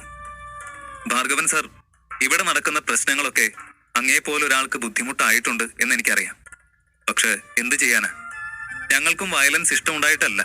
പക്ഷെ ഇങ്ങനെയൊക്കെ ഓരോരുത്തന്മാര് കച്ച കെട്ടി കല്യാണം അലങ്കോലമാക്കാൻ ഇറങ്ങിയ എന്താ ചെയ്യ? ഞങ്ങൾക്കും വേറെ വഴിയില്ലല്ലോ. ഇവൻ ഒരുത്തൻ കാരണം ഇവിടെയുള്ള ഇത്രയും ക്ഷണിച്ചു വരുത്തിയ അതിഥികൾക്കും ബുദ്ധിമുട്ടായില്ലേ? ഇതെല്ലാം കണ്ടുകൊണ്ട് നിന്ന സുരഭിക്ക് നന്നായി അറിയാം ഭാർഗവ ഗ്രൂപ്പും അനന്തനും തമ്മിൽ നല്ല അടുപ്പമുണ്ട് എന്ന്. അങ്ങനെയൊന്നും ഇല്ലായിരുന്നുവെങ്കിൽ അവൻ ഒരിക്കലും തന്റെ അമ്മയെ ഇറക്കിവിട്ട് ആ ഡിസ്പെൻസറി സ്വന്തമാക്കാൻ കഴിയില്ലായിരുന്നു. ഇതുകൊണ്ട് തന്നെ അവൾക്ക് നല്ല ഭയം തോന്നി. ഭാർഗവൻ സാർ അനന്തന് വേണ്ടി നേരിട്ടിടപെട്ടിരിക്കുന്നു. സുരഭിയെ പോലെ തന്നെ രാജീവ് വർമ്മയ്ക്കും ഈ ബന്ധം അറിയാവുന്നതുകൊണ്ട് അവൻ ഭാർഗവൻ സാറിനെ വെറുപ്പിക്കാൻ നിൽക്കാതെ സെക്യൂരിറ്റികളെ നോക്കി പറഞ്ഞു, എടോ, അവനെ വിട്ടേക്ക്, ഉപദ്രവിക്കാനൊന്നും പറഞ്ഞില്ല. മര്യാദയ്ക്ക് അവൻ പൊയ്ക്കോളും, കയ്യാങ്കളിയൊന്നും വേണ്ട. ശേഷം രാജീവ് വർമ്മ ഭാർഗവൻ സാറിനെ നോക്കി ഒന്ന് ചിരിച്ചു. പക്ഷേ ഭാർഗവന്റെ മുഖം അപ്പോഴും ഇരുണ്ട അവസ്ഥയിൽ തന്നെയാണ്. രാജീവിനോട് മറുപടി പറയാതെ അയാൾ നേരെ ആദിത്യവർമ്മയുടെ നേർക്ക് തിരിഞ്ഞു. ആദിത്യവർമ്മ, നിങ്ങൾക്ക് അനന്തനെ ഇവിടെ നിന്ന് ഇറക്കി വിടണമെന്നാണെങ്കിൽ ഞങ്ങളും ഇറങ്ങുകയാണ്. അനന്തന് ഇടമില്ലാത്ത വേദിയിൽ ഞങ്ങൾക്കിടമുണ്ടെന്ന് ഞാൻ വിശ്വസിക്കുന്നില്ല. പക്ഷെ നിങ്ങൾ ഒരു കാര്യം മറക്കരുത്, ഭാർഗവ ഗ്രൂപ്പിൽ നിങ്ങൾ തുടർച്ചയായി 3 തവണ കയറി ഇറങ്ങി ക്ഷണിച്ചു വരുത്തിയതാണ് ഞങ്ങളെ. ഈ അപമാനം ഞങ്ങൾ ഒരിക്കലും മറക്കില്ല. ഇത് കേട്ട് ആദിത്യവർമ്മയും രാജീവ് വർമ്മയും ഒരുപോലെ ഞെട്ടി. ഭാർഗവ ഗ്രൂപ്പിനെ പിണക്കിയിട്ട് ഇനി മുന്നോട്ട് ബിസിനസ് ചെയ്യുന്നതിനെ പറ്റി ചിന്തിക്കാൻ പോലും പറ്റില്ല. ഒന്നാമത് പുതിയ അധികാരി കൂടി അവരുടെ ആളാണ്. അതുകൊണ്ട് തന്നെ അവർ ഭാർഗവൻ സാറിനെ അനുനയിപ്പിക്കാൻ ശ്രമിച്ചു. എന്താ സാറി പറയുന്നേ? അങ്ങ് ഇവിടെ നിന്ന് ഇറങ്ങിപ്പോവാനോ? അത് ഞങ്ങൾക്ക് ഒരുപാട് വിഷമമുണ്ടാക്കും. ഞങ്ങളുടെ ഏറ്റവും വിശേഷപ്പെട്ട അതിഥി നിങ്ങളാണ്. ഒരിക്കലും നിങ്ങൾ ഇവിടെ നിന്ന് ഇങ്ങനെ മുഷിഞ്ഞിറങ്ങി പോകരുത്, രാജീവ് പറഞ്ഞു. ആദിത്യവർമ്മയ്ക്കാണെങ്കിൽ അനന്തനും ഭാർഗവൻ മുതലാളിയുമായുള്ള ബന്ധത്തെപ്പറ്റി യാതൊരു പിടിയുമില്ലാത്തതിനാൽ അയാളാകെ ആശയക്കുഴപ്പത്തിലായിരുന്നു. ഭാർഗവൻ മുതലാളിയെ പോലെ ഒരാൾ എന്തിനു വേണ്ടിയാണ് സ്വന്തം കുടുംബക്കാർക്ക് പോലും വേണ്ടാത്ത ഒരുത്തനെ ചേർത്ത് പിടിക്കുന്നതെന്ന് എത്ര ആലോചിച്ചിട്ടും അയാൾക്ക് മനസ്സിലായില്ല. ഇതൊക്കെ ആലോചിച്ചു നിൽക്കുന്ന ആദിത്യവർമ്മയോട് ഭാർഗവൻ വീണ്ടും ദേഷ്യപ്പെട്ടു. ശരി, എന്നെ അപമാനിക്കാൻ നിങ്ങൾക്ക് ഉദ്ദേശമില്ല എന്നാണെങ്കിൽ എന്തിനാണ് അനന്തനെ പുറത്താക്കുന്നത്? അവനെ ഇറക്കി വിടുന്നത് എന്നെ അപമാനിക്കുന്നതിന് തുല്യം തന്നെയാണ്. അനന്തനെയും അവന്റെ അച്ഛനെയും നിങ്ങൾ ഇത്രയും നേരം അപമാനിച്ചത് ഞാൻ നോക്കിയിരിക്കുകയായിരുന്നു. ഞാൻ ആദ്യമേ അതിൽ ഇടപെടാതിരുന്നത് എത്ര തള്ളിപ്പറഞ്ഞാലും നിങ്ങൾ നിങ്ങളുടെ മകനോടും പേരക്കുട്ടിയോടുമാണല്ലോ സംസാരിക്കുന്നത് എന്നോർത്തിട്ട് മാത്രമാണ്. പക്ഷേ ഇനി എനിക്ക് അങ്ങനെ കരുതി മാറി നിൽക്കാൻ കഴിയില്ല. ഭാർഗവൻ പൊട്ടിത്തെറിച്ചുകൊണ്ടാണ് അത്രയും പറഞ്ഞത്. അപ്പോഴേക്കും പല്ലവിയും അനന്തന്റെ അടുത്തേക്ക് വന്നു നിന്നു. ഭാർഗവ ഗ്രൂപ്പിന്റെ CEO ആയ മിസ് പല്ലവി ഭാർഗവൻ. ഒരു തരത്തിൽ ഭാർഗവൻ മുതലാളിയേക്കാൾ ഫേമസ് അവളാണ്. അങ്ങനെയുള്ള അവൾ ഇത്രയും പ്രശ്നം നടക്കുമ്പോൾ അനന്തന്റെ ഒപ്പം ചെന്നു നിന്നത് കണ്ട് എല്ലാവരും നെറ്റി ചുളിച്ചു നോക്കി. അനന്തനെ പറ്റി അധികമൊന്നും അറിയാത്ത ആർക്കും തന്നെ ഈ കാര്യങ്ങൾ അങ്ങ് ഉൾക്കൊള്ളാനാവുന്നില്ല. എല്ലാവരുടെയും നോട്ടം തന്റെ നേർക്കാണെന്ന് കണ്ട് പല്ലവി പറഞ്ഞു, വർമ്മ ഫാമിലി ഞങ്ങളെ ഇങ്ങനെ അപമാനിക്കുമെന്ന് നേരത്തെ അറിഞ്ഞിരുന്നെങ്കിൽ ഒരിക്കലും ഞങ്ങൾ ഇങ്ങോട്ടേക്ക് വരില്ലായിരുന്നു. ഇന്ന് നിങ്ങൾ ഞങ്ങളുടെ മേദിനി ധാര പ്രൊജക്ട് കമ്പനി ചെയർമാനെയാണ് അപമാനിച്ചിരിക്കുന്നത്. അവളുടെ ആ ഒറ്റ ഡയലോഗിൽ ആ ഓഡിറ്റോറിയം ആകെ ഒന്ന് കുലുങ്ങി. എല്ലാവരും പുച്ഛത്തോടെ അപമാനിച്ചും ആട്ടിപ്പായച്ചും വിട്ടിരുന്ന അനന്തൻ ഭാർഗവ ഗ്രൂപ്പിന്റെ ബിസിനസ് ചെയർമാൻ ആണെന്ന് കൂടി കേട്ടപ്പോൾ അവർക്ക് സ്വന്തം കാതുകളെ വിശ്വസിക്കണോ വേണ്ടയോ എന്നവസ്ഥയായിരുന്നു. ആദിത്യവർമ്മയുടെ മുഖം ചുളിഞ്ഞു. പല്ലവിയുടെ വാക്കുകൾ കേട്ട അയാൾ കുറുകിയ കണ്ണുകളോടെ ചോദിച്ചു, ചെയർമാനോ? നിങ്ങളുടെ കമ്പനി ചെയർമാൻ ആരാണെന്നാ പറഞ്ഞേ? ഇത് കേട്ട പല്ലവി ചുണ്ടുകൂട്ടി ഒന്ന് ചിരിച്ചു. ശേഷം അവൾ ഉറക്കെ പറഞ്ഞു, സോറി, ഞങ്ങൾ നിങ്ങൾക്ക് ആളെ ഇൻട്രൊഡ്യൂസ് ചെയ്യാൻ മറന്നുപോയി. മിസ്റ്റർ അനന്തൻ വർമ്മ, അവർ കമ്പനി ചെയർമാൻ.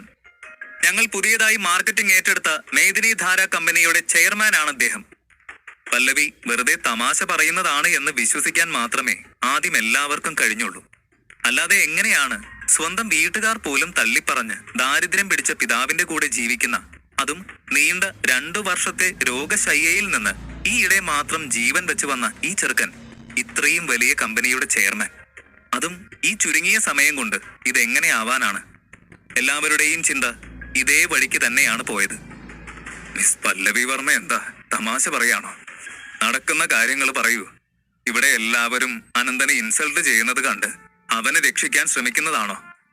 എന്നാലും കേട്ടാൽ മറ്റുള്ളവര് വിശ്വസിക്കുന്ന നുണകൾ വേണം പറയാൻ. ആദിത്യവർമ്മ പരിഹാസത്തോടെ പറഞ്ഞു. പല്ലവിയെ അയാൾ പരിഹസിക്കുന്നത് കണ്ട ഭാർഗവൻ പൊട്ടിത്തെറിച്ചു. ഞങ്ങളുടെ ചെയർമാനെ അധിക്ഷേപിക്കുന്ന രീതിയിൽ തന്നെ തന്റെ സംസാരം തുടരുകയാണോ? മിസ്റ്റർ അനന്തൻ വർമ്മയാണ് ഞങ്ങളുടെ ചെയർമാൻ. എന്നെപ്പോലെ ഒരാളിന് ഇങ്ങനെ ഒരു സാഹചര്യത്തിൽ ഇങ്ങനെ ഒരു കള്ളം പറയേണ്ട ആവശ്യമുണ്ടെന്ന് താൻ വിശ്വസിക്കുന്നുണ്ടോ? ഇന്ന് ഞങ്ങളുടെ ബിസിനസ് ഫാമിലിക്ക് ഏറ്റ അപമാനത്തിന് തീർച്ചയായും ഞങ്ങൾ പകരം ചോദിക്കും. നിങ്ങളത് കരുതിയിരുന്നോളൂ.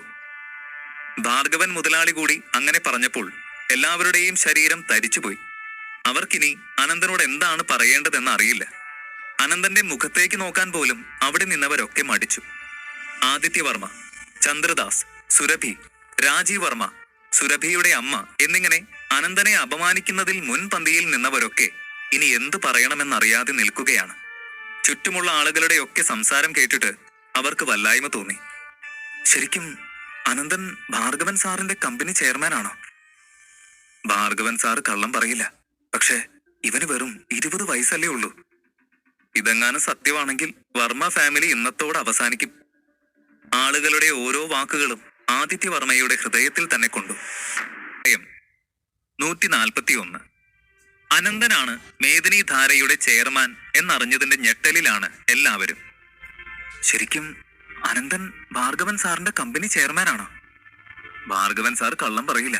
പക്ഷേ ഇവന് വെറും 20 വയസ്സല്ലേ ഉള്ളൂ. ഇവൻ 2 വർഷം കോമയിലായിരുന്നു എന്ന് പറയുന്നതൊക്കെ വെറുതെ ആവും. ആ 2 വർഷം ആരും അറിയാതെ മേദിനി ധാരയ്ക്ക് വേണ്ടി വർക്ക് ചെയ്യുമായിരിക്കുവൻ. ഇതെങ്ങാനും സത്യമാണെങ്കിൽ വർമ്മ ഫാമിലി ഇന്നത്തോടെ അവസാനിക്കും. ഓരോരുത്തരും അനന്തന്റെ കഴിഞ്ഞകാല ജീവിതത്തെപ്പറ്റി ഓരോന്ന് ആലോചിച്ച് പറയാൻ തുടങ്ങി. ചന്ദ്രദാസ് അടിച്ചു മാറ്റി എന്ന് പറയപ്പെടുന്ന ആയുർവേദ ബുക്കുകൾ എഴുതിയതിനെ പറ്റിയും, പിന്നെ മാളവിക നന്ദഗോപാൽ ഉൾപ്പെടെയുള്ള പലരെയും ചികിത്സിച്ചതിനെ പറ്റിയും, പിന്നെ ഇപ്പോൾ ഈ സ്റ്റേറ്റ് റാങ്ക് വാങ്ങിയതിനെ പറ്റിയും ഒക്കെ പല കഥകളും അവർ ആലോചിച്ചുണ്ടാക്കി.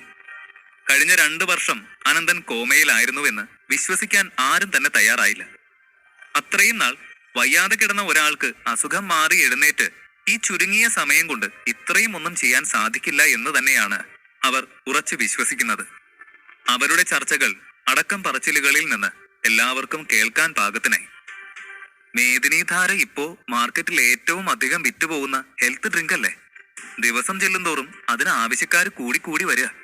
അതിനർത്ഥം വരുന്ന 4-5 വർഷത്തിനുള്ളിൽ തന്നെ അനന്തൻ ഈ രാജ്യത്തെ ഏറ്റവും വലിയ പണക്കാരനാകുമെന്ന് തന്നെയാ. നോക്കണേ, 10-20 വയസ്സേ ഉള്ളൂ ആ ചെറുക്കന്. ഈ പ്രായത്തിൽ അവൻ എത്തിപ്പിടിച്ചിരിക്കുന്നത് എവിടെയാണെന്ന് കണ്ടില്ലേ? അവന്റെ ഭാവി സേഫ് ആയിട്ടുണ്ട്. ഈ അനന്തന്റെ മുന്നിൽ ഇപ്പോ ഈ ആദിത്യവർമ്മ തമ്പുരാനും വർമ്മ ഫാമിലിയും ഒക്കെ തീരെ ചെറുതാ. അവരുടെ നെകളിപ്പൊക്കെ ഇപ്പൊ അവസാനിക്കും. ആദിത്യവർമ്മ തമ്പുരാൻ നിത്യവും പൂജിക്കുന്ന ലക്ഷ്മി ദേവിയും കുബേര ഭഗവാനും ഒക്കെ ഇപ്പോ അനന്തന്റെ വീട്ടിലിരിപ്പുണ്ട്.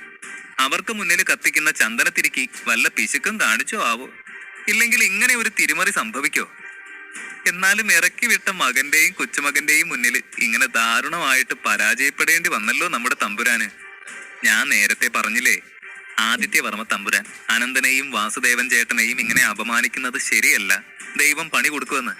ഇപ്പൊ എങ്ങനെയുണ്ട് അനന്തൻ മോനെ? ഇവരൊക്കെ മോനെ കളിയാക്കിയവരാണ്. ഞാൻ മാത്രമാണ് ഇത്രയും നേരം മോനെ സപ്പോർട്ട് ചെയ്ത് ഇവരോട് സംസാരിച്ചത്. ആഹാ, താനല്ലടോ അനന്തനെ പിടിച്ചിറക്കി വിടാൻ സെക്യൂരിറ്റി വന്നപ്പോ ഇനി സംഭവം കൊഴുക്കും, അവന്റെ അഹങ്കാരത്തിന് അങ്ങനെ തന്നെ വേണം എന്ന് പറഞ്ഞ് അവനെ ഇറക്കി വിടുന്നത് കാണാൻ ആദേശത്തോടെ നോക്കി നിന്നത്. ഇപ്പോ ചെക്കൻ കാശുകാരനാണെന്ന് അറിഞ്ഞപ്പോ പതിയെ മറുകണ്ഠം ചാടുന്നു. താൻ ആള് കൊള്ളാലോടോ. അനന്തൻ ഇതെല്ലാം കേൾക്കുന്നുണ്ട് എങ്കിലും അവൻ വെറുതെ ചിരിച്ചു കളഞ്ഞു. ജനങ്ങൾക്ക് എപ്പോഴും അഭിപ്രായങ്ങൾ ഉണ്ടാകും. നമുക്ക് ആവശ്യമില്ലാത്തതിനോട് പ്രതികരിക്കാൻ നിന്നാൽ നമ്മുടെ സമയം നഷ്ടമാകുമെന്നല്ലാതെ മറ്റു പ്രയോജനം ഒന്നും തന്നെ ഉണ്ടാകില്ല എന്ന് അനന്തന് നന്നായി അറിയാം. ആളുകൾ ഈ സമയം കൊണ്ട് അനന്തൻ ഇവിടെ പ്രതികാരത്തിന് വന്നതാണെന്ന് ഉറപ്പിക്കുകയും ചെയ്തു. ചന്ദ്രദാസിന്റെ ലൈസൻസ് കളഞ്ഞത് മുതൽ സുരഭി എക്സാം റിപ്പീറ്റ് ചെയ്യുന്നുണ്ട് എന്നറിഞ്ഞ് മനഃപൂർവ്വം അവളോടൊപ്പം എക്സാം എഴുതി റാങ്ക് വാങ്ങിയതുൾപ്പെടെ അനന്തന്റെ പദ്ധതികളാണെന്നും അവർ വ്യാഖ്യാനിച്ചു. അനന്തൻ ചുറ്റും നടക്കുന്ന ചർച്ചകളും അതിനൊപ്പം വാടി വിളറുന്ന തന്റെ കുടുംബക്കാരുടെ മുഖവുമൊക്കെ ആസ്വദിക്കുകയാണ്. എന്നാൽ അനന്തൻ ഒരിക്കലും അതിൽ അഹങ്കരിക്കുന്നില്ല. പക്ഷേ അവരുടെ ഈ വിളറി വെളുത്ത മുഖവും കുനിഞ്ഞുള്ള നിൽപ്പും അതൊന്ന് കാണാൻ അവൻ ഏറെ നാളായി ആഗ്രഹിക്കുന്നു. ഇപ്പോൾ താൻ ഭാർഗവൻ മുതലാളിയോട് കണ്ണുകൊണ്ട് ആംഗ്യം കാണിച്ചതുകൊണ്ട് മാത്രമാണ് അദ്ദേഹം തന്റെ ഐഡന്റിറ്റി റിവീൽ ചെയ്തത്. ഇത് തന്നെയാണ് അതിനു പറ്റിയ സമയമെന്ന് അനന്തന്റെ മനസ്സ് അന്നേരം പറഞ്ഞു. തന്റെ അച്ഛനെയും അനിയത്തിയെയും അപമാനിച്ച് വിഷമിപ്പിച്ച് അഹങ്കാരത്തിന്റെ കൊടുമുടിയിൽ നിൽക്കുന്ന തന്റെ വീട്ടുകാർക്ക് ഇങ്ങനെയൊരു കൊട്ടുകൊടുക്കാൻ ഇതിലും പറ്റിയ സമയം വേറെയില്ല. ഈ സമയം ആദിത്യവർമ്മയുടെ ശരീരത്തിന്റെ ചലനം മാറി. അയാളുടെ ചുണ്ടുകൾ പോലും വിറകൊള്ളുന്നുണ്ട്. അയാൾക്ക് എന്തൊക്കെയോ പറയാനുണ്ട് എങ്കിലും നാവ് ചലിക്കുന്നില്ല. തൊണ്ട വറ്റി വരണ്ടിരിക്കുന്നു. അയാളെപ്പോലെ ഒരു കുരുട്ടു ബുദ്ധിക്കാരന് ഇങ്ങനെ ഒരു സാഹചര്യത്തിൽ എന്ത് പറയണമെന്നറിയാതെയാവുക എന്ന് പറഞ്ഞാൽ അതൊരു വലിയ അതിശയമാണ്. അയാൾ മാനസികമായി അത്രയേറെ തകർന്നിരിക്കുകയാണ് എന്ന് അതിൽ നിന്ന് മനസ്സിലാക്കാം. ഒരുപക്ഷെ അയാൾ ഇതിനു മുൻപേ തന്നെ രഹസ്യമായിട്ട് അറിഞ്ഞിരുന്നുവെങ്കിൽ അയാളുടെ കുറുക്കൻ ബുദ്ധിയിൽ അനന്തനെ തിരികെ തറവാട്ടിലേക്ക് വിളിക്കാനുള്ള വഴി തെളിഞ്ഞനെ. സ്നേഹം നടിച്ച് പഴയതെല്ലാം മറന്ന് തന്റെ ഒപ്പം വരാൻ മകനെയും കൊച്ചുമകനെയും വിളിക്കുമായിരുന്നു. എന്നാൽ ഇപ്പോൾ ഇത്രയും പേരുടെ മുന്നിൽ വെച്ച് ഇങ്ങനെ അപമാനിച്ചിട്ട് എങ്ങനെയാണ് കൊച്ചുമകൻ പണക്കാരനായി എന്നറിയുമ്പോൾ തിരികെ വിളിക്കുന്നത്? അയാൾ കഴിച്ചിട്ടിറക്കാനും വയ്യ, മധുരിച്ചിട്ട് തുപ്പാനും വയ്യ എന്ന അവസ്ഥയിലാണ് ഇപ്പോൾ നിൽക്കുന്നത്. അയാൾ ഇതേക്കുറിച്ച് ആലോചിച്ചു നിൽക്കുന്ന സമയത്ത് തന്നെ കുടുംബത്തിലുള്ള ഒരു പയ്യൻ അനന്തന്റെ വകയിൽ ഒരു കസിനായി വരും. അവൻ ആദിത്യവർമ്മയോട് പറഞ്ഞു, മുത്തശ്ശ, അനന്തേട്ടൻ വലിയ പണക്കാരനായിട്ടാണ് വന്നേക്കുന്നത്. ഇപ്പോ ഏട്ടനെ പറഞ്ഞു വിടല്ലേ, തിരിച്ചു വിളിക്ക് വേഗം. ഇത് കേട്ട ആദിത്യവർമ്മ ആ പയ്യനോട് ദേഷ്യപ്പെട്ടു. മിണ്ടാതിരിക്കടാ, എനിക്കറിയാം എന്ത് വേണമെന്ന്. നീയൊക്കെ എന്നെ ഉപദേശിക്കാൻ മാത്രം വളർന്നോ? അനന്തന് തറവാട്ടിലേക്ക് തിരികെ വരണമെങ്കിൽ അതിന് അവൻ എന്നോട് താണ് കേണ് അപേക്ഷിക്കട്ടെ. അപ്പൊ ഞാൻ അതിനെപ്പറ്റി ആലോചിക്കാം. അവൻ പണക്കാരനായെങ്കിൽ നമുക്കെന്താ? ഈ പണം എന്ന് പറയുന്നത് നമ്മുടെ കുടുംബത്തിലില്ലാത്ത വസ്തുവാണോ? അയാൾ അഹങ്കാരത്തോടെ ചോദിച്ചു. കൊച്ചുമകൻ കാശുകാരനായെന്ന് കേട്ടപ്പോൾ അവനെ തിരികെ വിളിക്കുന്നതിനെ പറ്റി അയാളും ചിന്തിച്ചതാണ് എങ്കിലും അയാൾക്ക് അപ്പോഴും പണത്തിനേക്കാൾ വലുത് തന്റെ അന്തസ്സും അഭിമാനവുമായിരുന്നു. ഇത്രയും ആളുകളുടെ മുന്നിൽ വെച്ച് ഒരിക്കലും അനന്തന്റെ മുന്നിൽ തല താഴ്ത്താൻ അയാൾ സ്വയം അനുവദിക്കില്ല. പക്ഷേ ഇതേ സമയം രാജീവ് വർമ്മയും സുരഭിയും മുത്തശ്ശനുമൊക്കെ ഒരുപോലെ വിഷമിച്ച മറ്റൊരു കാര്യം കൂടിയുണ്ട്. മേദിനി ധാരയുടെ പാർട്ണർഷിപ്പ് ലഭിക്കാൻ വേണ്ടി ഭാർഗവ ഗ്രൂപ്പിൽ സുരഭിയും രാജീവ് വർമ്മയും അതേപോലെ നാഷണൽ ആയുർവേദിക് ഹോസ്പിറ്റലിനെ റെപ്രസെന്റ് ചെയ്ത് അവിടെ നിന്ന് പലരും പല കുറി കയറി ഇറങ്ങിയിട്ടും നടക്കാത്ത കാര്യമാണ്. അനന്തനാണ് അതിന്റെ ചെയർമാൻ എന്ന് അന്നേ അറിഞ്ഞിരുന്നുവെങ്കിൽ അവനെ സൂത്രത്തിൽ തറവാട്ടിലേക്ക് വിളിച്ച് കൂടെ നിർത്തിയിരുന്നുവെങ്കിൽ മേദിനി ധാര പിന്നീട് മുഴുവനായും വർമ്മ ഗ്രൂപ്പിന്റെ നിയന്ത്രണത്തിലായേനെ. അങ്ങനെ ഒരു കിടിലൻ അവസരം കൈവന്നിട്ട് തട്ടിത്തെറിപ്പിച്ചതുപോലെ ആയല്ലോ എന്ന് ഓർക്കുമ്പോൾ അവർക്ക് സഹിക്കാനാവുന്നുണ്ടായിരുന്നില്ല. എന്തോ ആവട്ടെ, കഴിഞ്ഞ കാര്യങ്ങളെ മാറ്റി എഴുതാൻ പറ്റില്ലല്ലോ എന്നോർത്ത് അവർ സ്വയം ആശ്വസിച്ചു. സ്വബോധം നഷ്ടപ്പെട്ട അവസ്ഥയിലായിരുന്ന സുരഭി ഒരുവിധം മനോധൈര്യം വീണ്ടെടുത്തിട്ടുണ്ട്. അവൾ ഇപ്പോൾ അവളെ തന്നെയാണ് പഴിക്കുന്നത്. എന്തുകൊണ്ടാണ് താൻ അനന്തനിലെ ഈ മാറ്റങ്ങളൊന്നും നേരത്തെ ശ്രദ്ധിക്കാതെ പോയത്? അതെ, തന്റെ തെറ്റ് തന്നെയാണ്. ഒന്ന് ചിന്തിച്ചിരുന്നെങ്കിൽ, അതിനെപ്പറ്റി അന്വേഷിച്ചിരുന്നുവെങ്കിൽ തനിക്ക് അനന്തന്റെ വളർച്ചയിലേക്ക് എത്താൻ കഴിയുമായിരുന്നു. ഇത്രയും നാൾ എന്തൊക്കെ സിഗ്നൽ തനിക്ക് കിട്ടിയതാണ്. അനന്തനും ഭാർഗവ ഗ്രൂപ്പുമായിട്ടുള്ള ആവശ്യത്തിലധികമുള്ള സൗഹൃദം, ഡിസ്പെൻസറി തിരികെ നേടിയത് മുതൽ ബംഗ്ലാവും വീടും സ്വന്തമാക്കിയത് വരെയുള്ള എല്ലാ കാര്യങ്ങളും അവന്റെ വളർച്ചയെ ഡയറക്റ്റായി തനിക്ക് കാണിച്ചു തന്നിട്ടും അവൾക്ക് നല്ല നിരാശ തോന്നി. സ്വയം പഴിക്കുകയല്ലാതെ മറ്റു വഴികളൊന്നും തന്നെ അവൾക്ക് മുന്നിലില്ല.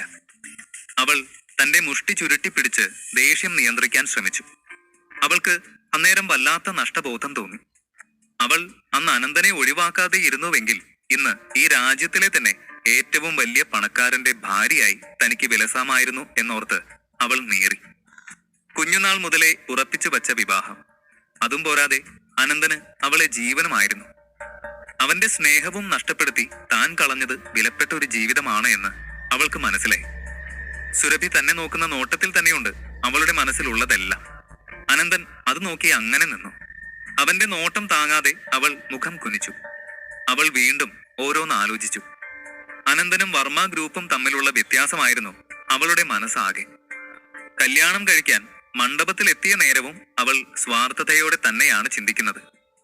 മേദിനി ധാര ബിസിനസ്സിലൂടെ അനന്തൻ 10 വർഷം കൊണ്ട് സമ്പാദിക്കുന്നത് 100 വർഷം കൊണ്ടേ രാജീവിന് നേടാൻ കഴിയൂവെന്ന് അവൾ അവിടെ നിന്ന് കണക്കുകൂട്ടി.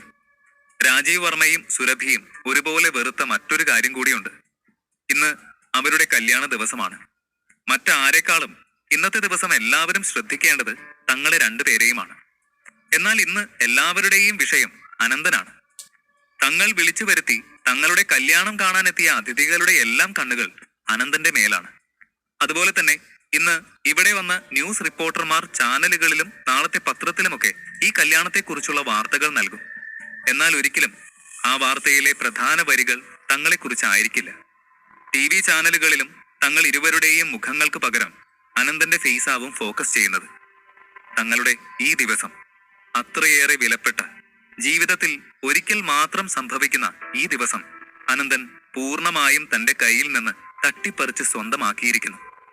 നാളത്തെ പത്രങ്ങളിൽ നിറഞ്ഞു നിൽക്കുന്ന വാർത്ത രാജീവ് വർമ്മയും സുരഭിയും വിവാഹിതരായി എന്നും നാടിതുവരെ കണ്ടിട്ടില്ലാത്ത കല്യാണ വിശേഷങ്ങൾക്കും പകരം മേദിനി ധാരയുടെ CEO ആരാണ് എന്ന കാര്യവും നാടകീയമായ വിധം അത് വെളിപ്പെടാനുണ്ടായ സംഭവങ്ങളുമൊക്കെയാകും. അനന്തന്റെ പേരിലാവും തങ്ങളുടെ വിവാഹം ജനശ്രദ്ധ പിടിക്കുന്നത് എന്നോർത്തപ്പോൾ രാജീവ് വർമ്മയ്ക്കും സുരഭിക്കും ഒരുപോലെ അസ്വസ്ഥത തോന്നി.